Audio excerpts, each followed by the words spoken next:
የዚህ ዓለም ትርኢት ከመኖር ወደ አለመኖር ሲያልፍ ማንም ይሁን ማን ተጋድሎ ወይም ንስሐ መፈጸም የማይችልበት ጊዜ ይመጣልና ከዚህ ዓለም ወዲያኛው ዓለም ካለፈ በኋላ ማንም ምግባር ትሩፋት መስራት አይቻለውምና ይህ የተጋድሎ ወይም የንስሐ ሜዳ ካለፈ በኋላ የድል አክሊልን ለመቀዳጀት መጋደል አይቻለውምና ያ ጊዜ የፍርድ ጊዜ ስለሆነ የንስሐ ጊዜ አሁን ነው።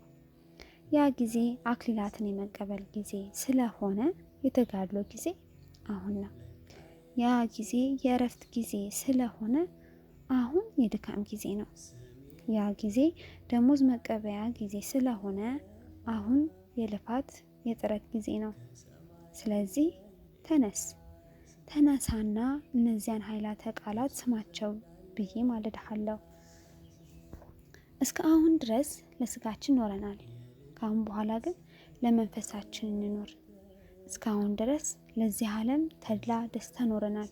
ከአሁን በኋላ ግን ለምግባር እንኖር። እስከ አሁን ድረስ በስንፍና በሐኬት ኖረናል። ከአሁን በኋላ ግን በንስሐ እንኖር። አንተ አፈርና ትቢያ ሆይ ለምን ትታበያለህ? አንተ ሰው ሆይ ራስህን እብሪተኛ የምታደርገው ለምንድን ነው? ስለ ራስህ የምትመካው ለምንድን ነው? ከዚህ ዓለም ክብርና ሀብት ተስፋ የምታደርገው ምንድን ነው? ና እስኪ ተከተለኝ። እስኪ እባክህ በዚያ ስላሉት ሚስጥራት እንመለከት ዘንድ ወደ መቃብራት እንሂድ። አሁን ፍጹም የፈረሰ የበሰበሰ የሰው ሰውነት፣ የተሰባበረ አጥንት፣ የተላ የሸተተ ስጋ እንመለከት ዘንድ ና እንሂድ። ጥበብ ካለህ ከዚህ መቃብር ስፍራ ተቀመጥና አስብ፣ አሰላስል። አስተዋይ ከሆንክ ንገረኝ። ከነዚህ አጥንቶች መካከል የትኛው ንጉሥ የትኛው ተራ ሰው እንደሆነ ለይተህ ንገረኝ። ጌታ የትኛው ነው? ባሪያስ? ጥበበኛ የሆነው የትኛው ነው? ጥበብ የጎደለውስ? የወጣቱ ውበት ወዴት አለ? ደስተኛ ፊትስ ወዴት አለ? መልከ መልካም ዓይኖች ወዴት አሉ? ሰልካካው አፍንጫ ወዴት አለ? ቀያዩ ከንፈሮች ወዴት አሉ? የጉንጭ ውበቶች ወዴት አሉ? ብሩሁ ግንባር ወዴት አለ? ሁሉም ካፈር ትቢያ አልሆኑምን? ሁሉም አመድ አልሆኑምን? ሁሉም ብናኝ አልሆኑምን? ሁሉም ትልና የሬሳ ሽታ አልሆኑምን? ሁሉም የሚከረፋ ጠረን አልሆኑምን? ወንድሞቼ ሆይ ስለዚህ እነዚህ ነገሮች እናስብ። የመጨረሻ ቀናችንን እናስብ። ጊዜ በተሰጠን መጠን እኛም ከክፉ መንገዳችን እንመለስ። በከበረ ደም ተገዝተናልና። ስለዚህ ሰው ሆይ እግዚአብሔር በምድር ላይ የተገለጠው ለአንተ ነው። እግዚአብሔር በምድር ላይ ተገለጠ። ራሱን የሚያስጠጋበት ቦታ አልነበረውም።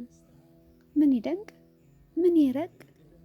ዳኛ ሲሆን ይፈረድበት ዘንድ በምድራውያን ዳኞች ፊት ቆመ። ሕይወት ሲሆን በለበሰው ሥጋ ሞትን ቀመሰ። ፈጣሪ ሲሆን በፍጥረቱ ተገረፈ። ሱራፌል እንኳን የማያዩት ሲሆን በባሪያው ተተፋበት። ሆምጣጤና ሞት ቀመሰ። በቀስት ተወጋ፣ በመቃብር አደረ። ታዲያ አንተ እዚህ መጥተህ ግዴለሽ ትሆናለህን? ሰው ሆይ እባክህ ንገረኝ። አንተ እዚህ መጥተህ ትተኛለህ ወይ? ይህን ያህልስ ትንቀዋለህ ወይ? የገዛ ደምህን እንኳን ለእርሱ ብለህ ብታፈስ ዕዳህን ልትከፍለው እንደማይቻለ አታውቅምን? የጌታችን ደም ሌላ፣ የባሪያ ደም ደግሞ ሌላ ነውና። ስለዚህ በንስሐ በመለወጥ ነፍስህን ነፃ ስለማውጣት ትጋ። ድንገት ሞት ሲመጣ በኋላ የንስሐ መድኃኒትነት ፈጽሞ ፍሬ የሚያፈራበት ጊዜ አይኖረውምና።